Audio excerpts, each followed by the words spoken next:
First topic हमारा है hydrogen ion concentration and pH. Water जो कि हमें पता है ये यूनिवर्सल सॉल्वेंट होता है, यानी कि हम इसमें कुछ भी ऐड करें ये इजीली डिसॉल्व कर लेता है सॉल्यूट को, क्योंकि खुद ये एक सॉल्वेंट होता है और ये बैड कंडक्टर होता है इलेक्ट्रिसिटी का, क्योंकि जो डिस्टिल्ड वाटर है वो आयन रहित होता है और जो नॉर्मल टैप वाटर होता है उसमें आयन्स होते हैं, जिसकी वजह से वो इलेक्ट्रिसिटी कंडक्ट कर सकता है। कॉलरॉश और हेडल सबसे पहले कॉलरॉश और हेडलबॉर्न ने 1894 में कंडक्टिविटी देखी थी वाटर में, और ये पता किया था कि जो H प्लस और OH माइनस आयन्स हैं वो बॉन्डिंग बनाते रहते हैं और साथ में बॉन्ड्स जो हैं वो टूटते रहते हैं। ये डिपेंड करता है कि जो टेम्परेचर है वाटर का वो कितना है। फॉर एग्जांपल अगर हम ले रहे हैं तो वहाँ पे जो पैकिंग एफिशिएंसी होती है वो 100% होगी, यानी कि जो बॉन्ड है वो H प्लस और OH माइनस में ज़्यादा टाइटली बाइंड होंगे। लेकिन अगर वहीं हम गैस की बात करते हैं तो जो H प्लस और OH माइनस आयन है जो कि मिलके H2 बनाते हैं वो इजीली ब्रेकआउट हो जाएंगे, क्योंकि यहाँ पे हम उसको एनर्जी प्रोवाइड कर रहे हैं, जिससे जो बॉन्ड के बीच की जो एनर्जी है वो वीक होने से क्या होगा, उनके बीच में जो बॉन्ड है वो टूट जाएगा। आर्रेनियस 1884 में एक रिएक्शन दी जिसकी वजह से हम पता कर सकते हैं कि कितने कंसंट्रेशन ऑफ H2O है और कितने उसमें H प्लस और OH माइनस आयन्स हैं वो प्रेजेंट है। तो फॉर एग्जांपल हम यहाँ पे ले रहे हैं शुद्ध जल, यानी कि जो प्योर सॉल्वेंट होता है उसमें कोई भी तरह का सॉल्यूट नहीं मिला हुआ होता है। उसमें दो तरह के अणु पाए जाते हैं, एक तो आयनित आयन या फिर अआयनित अणु, यानी कि H प्लस और OH minus. Law of mass action क्या कहता है? लॉ ऑफ मास एक्शन ये कहता है कि एक कंपाउंड है, फॉर एग्जांपल यहाँ पे हम बात कर रहे हैं वाटर की, तो उसमें जो H प्लस और OH माइनस है वो हमारे क्या होंगे, सबस्ट्रेट होंगे, और जो प्रोडक्ट है वो क्या होगा, वाटर होगा। तो एक कंसंट्रेशन पे जो H सबस्ट्रेट और प्रोडक्ट यानी कि वाटर की जो कंसंट्रेशन है वो इक्विलिब्रियम पे होगी, और उस इक्विलिब्रियम को वो हम डिनोट करते हैं K, यानी कि आयन कांस्टेंट भी हम इसे बोलते हैं। तो अगर हम रिएक्शन में देखें आगे तो KH2O is equal to H plus into OH minus, और यहाँ पे H2O किसके इक्वल है, K डैश के, यानी कि दोनों स्थिरांकों का जो गुणफल होगा वो क्या होगा, कांस्टेंट होगा। और KW क्या होता है, KW होता है आयन प्रोडक्ट ऑफ वाटर, यानी कि जल के H प्लस और OH माइनस आयन का जो गुणनफल यानी कि मल्टीप्लाई जो कंसंट्रेशन है उनकी जो मल्टीप्लिकेशन है वो आयनिक प्रोडक्ट ऑफ वाटर कहलाएगा। और ये हम जो टेम्परेचर यहाँ पे हम कांस्टेंट मान के चलते हैं वो होता है 25 डिग्री सेल्सियस, और उस 25 डिग्री सेल्सियस पे जो आयनिक प्रोडक्ट होता है वाटर का वो होता है 1.0 इंटू 10⁻⁻14। इसका मतलब है कि इस तापमान पर कितने 25 डिग्री सेल्सियस पर कोई भी पदार्थ है वो सॉल्वेंट में OH minus and H plus के द्रव्यमान का गुणनफल कितना होगा, 1.0 इंटू 10⁻⁻14, चाहे वो एसिड हो या फिर बेस हो या फिर उन दोनों का मिक्सचर ही क्यों ना हो। अब अगर यहाँ पे इक्वेशन की बात करें, मोस्टली इक्वेशन आपसे पूछी जाती है क्वेश्चंस के तौर पे। जैसे फॉर एग्जांपल अगर हमें कंसंट्रेशन दी है कि एक वाटर है उसमें 1 × 10⁻⁻14, अगर टोटल H प्लस और OH माइनस आयन है तो H प्लस और OH माइनस कितने होंगे। तो यहाँ पे हमने इसका स्क्वायर रूट ले लिया जो कि कितना आ रहा है 10⁻⁻7।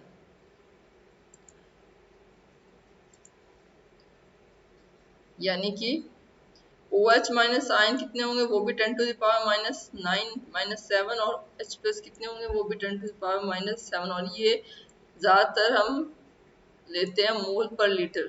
मोल कितना होता है 1 पार्ट ऑफ कार्बन 12 आइसोटोप। हमें पता है आइसोटोप कितने होते हैं कार्बन के, कार्बन 14 और कार्बन 12।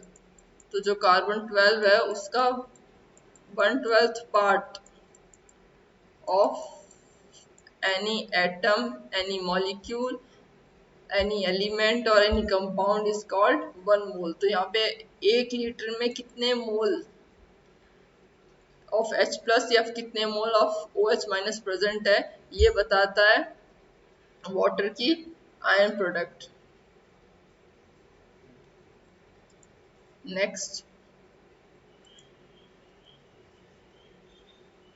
अब बात करते हैं कंसंट्रेशन की। कंसंट्रेशन को मोस्टली हम डिटेक्ट करते हैं पीएच लेवल से। पीएच लेवल है हाइड्रोजन की पावर, यानी कि एक सॉल्वेंट में हाइड्रोजन की कंसंट्रेशन कितनी होती है उसके बेस पे हम पीएच डिफाइन करते हैं कोई भी सॉल्वेंट का। वो सॉल्वेंट एसिड हो सकता है, न्यूट्रल हो सकता है या फिर बेस हो सकता है। फॉर एग्जाम्पल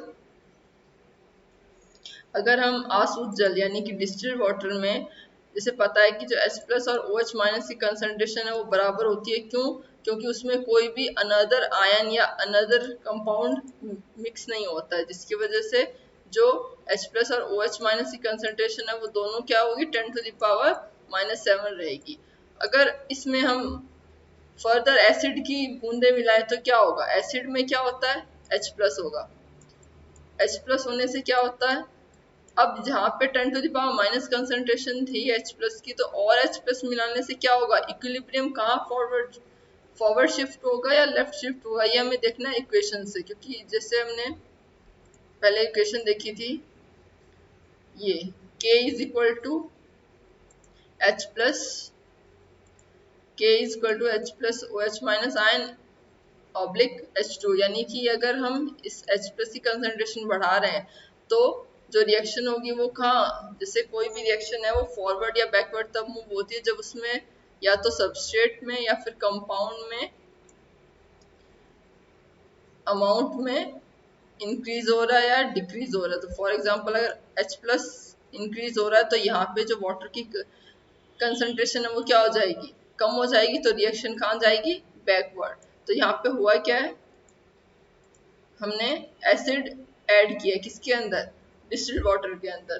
तो अब क्या होगा, आयनाइजेशन होगा। आयनाइजेशन का मतलब है कि जो बॉन्ड थे H प्लस और OH माइनस के बीच में वो रीअरेंज होंगे। रीअरेंज होने का मतलब है क्योंकि कंसंट्रेशन किसकी बढ़ी है यहाँ पे H प्लस की, तो अब H प्लस बॉन्ड जो है वो फ्री OH माइनस बॉन्ड होंगे, उनके साथ वो बॉन्डिंग करेगा और इसकी वजह से क्या होगा, जो प्रीवियस बॉन्ड्स हैं वो टूटेंगे। इसकी वजह से क्या होगा, जो आयनाइजेशन है वाटर का वो क्या हो जाएगा, यानी कि जो सॉल्वेंट जिसे या सॉल्यूशन जिसे हम कहते हैं वो क्या हो जाएगा, एसिडिक हो जाएगा। फॉर अब इसी अगर आसूत जल में अगर हम NaOH डालते हैं तो यहाँ पे क्या हो जाएगा, OH माइनस की कंसंट्रेशन ज्यादा होगी और OH माइनस की कंसंट्रेशन ज्यादा होगी तो ये जो रिएक्शन है वो किसकी तरफ, वो भी वापस बैकवर्ड मूव होगी। जैसे इस इक्वेशन में हम देख रहे हैं KH2 equal to H plus into OH minus. Similarly यहाँ पे क्या होगा, जो सॉल्यूशन है वो क्या हो जाएगा, बेसिक हो जाएगा। पहले क्या था ये, पहले यही रिएक्शन जब H प्लस के साथ हो रही थी तब वो एसिडिक हो गया था और यहाँ पे अभी क्या हो जाएगा, बेसिक। अब इसमें तीन कंडीशन होती हैं कि क्या ऐसी कंडीशन है जिसकी वजह से कोई सॉल्यूशन है वो एसिडिक होगा, बेसिक होगा या न्यूट्रल होगा। तो पहली है कि अगर H प्लस आयन कंसंट्रेशन ज्यादा है OH माइनस से तो जो सॉल्यूशन है वो एसिडिक होगा। अगर OH माइनस ज्यादा है H प्लस से तो वो बेस होगा, और अगर दोनों की कंसंट्रेशन इक्वल है तो वो न्यूट्रल होगा। मोस्टली तो जो हम सॉल्वेंट है जो हम लेते हैं अपनी डाइट में वो न्यूट्रल पीएच के होते हैं। हम यहाँ पे बात करते हैं पीएच की। तो सबसे पहले डेनिश बायोकेमिस्ट था एक एसपी सोरेंसन, उसने 1999 में सबसे पहले H प्लस और OH माइनस की आयंस की कंसंट्रेशन और उसके डेंसिटी को ग्राम पर लीटर में डिटेक्ट किया था। और जिस स्केल पे उन्होंने ये प्रणाली का आविष्कार किया उसे पीएच स्केल कहते हैं। यानी कि इसमें 0 से लेके 14 तक धनात्मक संख्या, घनात्मक संख्या वो होती है यानी कि उसमें हम पावर ऐड करेंगे। यानी कि अगर फॉर एग्जांपल मैं आपको कहूँ कि इसमें H प्लस आयन कंसंट्रेशन है वो है 10 टू द पावर 2, इसका मतलब हुआ 100। तो H प्लस की कंसंट्रेशन अगर मैं कहूँ कि 10 टू द पावर 2 है यानी कि 100 है, तो पीएच स्केल पे जो पीएच लॉगरिथम टेबल जो होती है उसके हिसाब से जो पीएच की यहाँ पे वैल्यू होगी वो आएगी 1। और 1 आने का मतलब है कि जो सॉल्यूशन है वो एसिडिक है। जैसे जैसे हम यहाँ पे अगर हम 10 टू द पावर 3 लेते हैं तो यहाँ पे वैल्यू जो होगी वो 1000 होगी, और 1000 अगर हम इसकी वैल्यू लॉग टेबल में देखते हैं तो 2 होगी। 2 को जब हम टेबल में देखेंगे तो जो उसकी वैल्यू आएगी यानी कि हॉरिजॉन्टल और वर्टिकल हम इंडेक्स लेके पता करेंगे कि उस सॉल्यूशन की एसिडिटी कितनी है या फिर वो एसिडिक है या वो बेसिक है। तो डेफिनेशन की बात करें तो pH of solution is numerically equal to the negative power to which 10 must be raised in order to express the required H plus ion concentration in gram per liter। यानी कि एक litre में कितने gram of H plus ion present है वो बताता है उस सॉल्यूशन में कंसंट्रेशन कितनी है। और ये जो वैल्यू है ये पावर में डिनोट होती है। पावर इन द सेंस कि अगर हम पीएच की वैल्यू 1 कम कर रहे हैं 1 बढ़ा रहे हैं तो यहाँ पे डिफरेंस कितना आएगा, 10 टू द पावर 2 का डिफरेंस आएगा। यानी कि जो वैल्यू है वो 1 से 100 हो जाएगी सिर्फ एक पीएच वैल्यू बढ़ाने पे। यही यहाँ पे लिखा हुआ है कि किसी विलयन के 1 लीटर में उपस्थित हाइड्रोजन आयन सांद्रण के व्युत्क्रम का लघु गणक उसका पीएच कहलाता है। अब इसे अगर हम इक्वेशन में डिनोट करें तो pH equal to minus log H plus, यानी कि लॉग का नेगेटिव वैल्यू होगी। जैसे अगर किसी सॉल्यूशन में हाइड्रोजन आयंस की concentration 10 to the power minus x gram पर लीटर है तो उसका जो pH होगा वो x होगा। यानी कि 10 टू द पावर जितनी x है, यानी कि x फॉर एग्जांपल हम कितनी 1 से लेके 10 तक कितनी भी अगर हम लें तो वो ही उसका pH हो जाएगा। ये मोस्टली इसका डेरिवेशन है जो कि मेनली आपके एग्जाम में नहीं आता। वैसे ये केमिस्ट्री में इसका पूरा फॉर्मूला है कि कैसे जो हमें इक्वेशन मिली है pH equal to log 1 upon H plus see कैसे इक्वेशन डिराइव हुई है। तो H plus equal to 10 to the power minus pH, यानी कि जितनी वैल्यू हम ले रहे हैं यहाँ पे, then log H plus equal to log 10 to the power minus pH equal to, यानी कि जो ये वैल्यू पावर में थी वो यहाँ पे आगे आने लॉग के आगे आके क्या हुआ माइनस में हो गई। और उसके बाद pH इक्वल टू क्या हुआ, जो लॉग H प्लस था वो डिवाइड में हो गया। तो यानी कि pH कितना हुआ माइनस लॉग H प्लस, यानी कि लॉग 10 की वैल्यू कितनी होगी 1 और लॉग 100 की वैल्यू 2। सिमिलरली आगे ऐसे बढ़ता जाएगा, log 1000 होगा तो उसकी वैल्यू 3 हो जाएगी।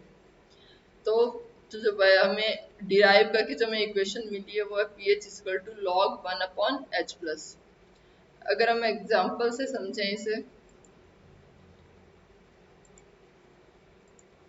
तो अगर किसी सॉल्यूशन में अगर हम pH 1 बढ़ाते हैं तो उसमें आयन की कंसंट्रेशन कितनी होगी, 10 गुना कम हो जाएगी। यानी कि अब हम क्या कर रहे हैं, हम 0 से कहाँ पे जा रहे हैं, 14, यानी कि वैल्यू यहाँ पे बढ़ रही है लेकिन जो कंसंट्रेशन है वो क्या होगी, H+ की कंसंट्रेशन तो कम होगी लेकिन OH- की कंसंट्रेशन क्या होगी, ज्यादा होगी। ऐसा ही जब हम 14 वैल्यू से 0 पे आते हैं तो H+ कंसंट्रेशन क्या होगी, ज्यादा होगी और OH- कंसंट्रेशन कम होगी। तो यही यहाँ पे ये बता रहा है कि pH जो है वो अगर 2.0 है के सॉल्यूशन में जो H+ की जो कंसंट्रेशन होगी वो कितनी होगी, 10⁻⁻², या फिर अगर ग्राम पर लीटर में देखें तो ये वैल्यू कितनी होगी, 0.01 ग्राम पर लीटर। सिमिलरली pH 3 के साथ भी यही होगा। अगर pH 1.0 है किसी सॉल्यूशन में तो यहाँ पे कितने गुना H+ ज्यादा होंगे, अगर किसी का pH 10 है और किसी का pH 1 है यानी कि उसमें कितने जीरो है, देखो 10⁻10 कंसंट्रेशन, यानी 10⁻10 ग्राम पर लीटर जो है वो हमारी वैल्यू आएगी किसकी, OH H+ या फिर OH- की कंसंट्रेशन की। तो अगर अगर हम एग्जांपल लेके इस फॉर्मूले को डिराइव करें तो क्या होगा, 10⁻5 से फॉर एग्जांपल हमने 10⁻5 नॉर्मेलिटी NaOH लिया और जिसमें OH- की कंसंट्रेशन हमें दे रखी कितनी है, 10⁻⁻5, क्योंकि NaOH क्या है, बेस है। बेस है तो यहाँ पे हम किसी कंसंट्रेशन मानेंगे, OH- की, ना कि H+ की। तो हमें वैल्यू किसकी दे रखी है, OH की। अगर हम ये वैल्यू पुट करें कौन से फॉर्मूले में तो क्या होगा, 1 × 10⁻⁻14 कैसे, कि ये टोटल कंसंट्रेशन ये बताता है कि टोटल कंसंट्रेशन कितनी है एक सॉल्यूशन में, और 10⁻⁻5 ये हमें कंसंट्रेशन गिवन है और ये हमें ऑलरेडी पता है। तो जब हम इसको फॉर्मूले पुट करेंगे तो वैल्यू आएगी 1 × 10⁻⁹ ग्राम पर लीटर, और या इसको हम सिंपल 10⁻⁹ ग्राम पर लीटर बोल सकते हैं। यानी कि अब जो 10 के पावर में है हमारी वैल्यू है 9, तो अगर हम pH देखें तो इसका कितना हो जाएगा, pH 9 हो जाएगा। यानी कि ये क्या है, बेसिक है, और हमें वैसे ही पता है कि NaOH जो होता है वो क्या होता है, बेसिक होता है।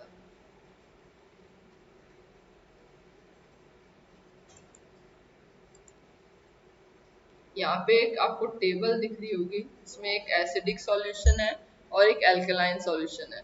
तो अगर इसमें H+ की कंसंट्रेशन की हम ग्राम पर लीटर में बात करें तो pH वैल्यू क्या होगी, अगर जैसे 10⁻⁻0 है तो यहाँ पे 10⁻⁻1 है तो 1 होगी, 2 है तो 2 होगी, लेकिन एल्कलाइन सॉल्यूशन में उल्टा होगा। यहाँ पे जो कंसंट्रेशन है वो H+ की वो क्या होगी, बढ़ तो रही है लेकिन यहाँ पे pH वैल्यू के हिसाब से वो क्या हो रही है, रिवर्स, यानी कि कम हो रही है। और न्यूट्रल की वैल्यू कितनी है यहाँ पे, 10⁻⁻7, यानी कि अगर सोई सॉल्यूशन का pH 7 है तो वो न्यूट्रल कहलाएगा। नेक्स्ट हमारा है लॉग टेबल, जिससे हम पता करते हैं कि अगर ग्राम पर लीटर में हमें कंसंट्रेशन दे रखी है तो हम उसका pH कैसे निकाल सकते हैं। ये आपको टेबल अगर आपके न्यूमेरिकल आता है तो ये आपको टेबल गिवन होती है। वैसे ज़्यादातर इसके न्यूमेरिकल्स कम आते हैं, इसका थ्योरी पार्ट ज़्यादा है, मेन है। अब जैसे यहाँ पे इसमें आपको बता रखा है H+ आयंस कंसंट्रेशन है और वहीं पे OH- की क्या होगी, अगर यहाँ पे H+ की 1 है तो OH की -14, जस्ट अपोजिट होगी। और कैरेक्टर क्या होगा उसका, एसिडिक। सिमिलरली एल्केलाइन में भी यही होगा, अगर OH की कंसंट्रेशन ज्यादा है तो H की कम होगी और क्या होगा, एल्केलिनिटी डिक्रीज होगी। अब हम बात करेंगे नेक्स्ट लेक्चर में कि पीएच को हम डिटरमाइन कैसे करेंगे, यानी कि हम पता कैसे लगाएंगे। इसमें अलग अलग इसके मेथड्स हैं।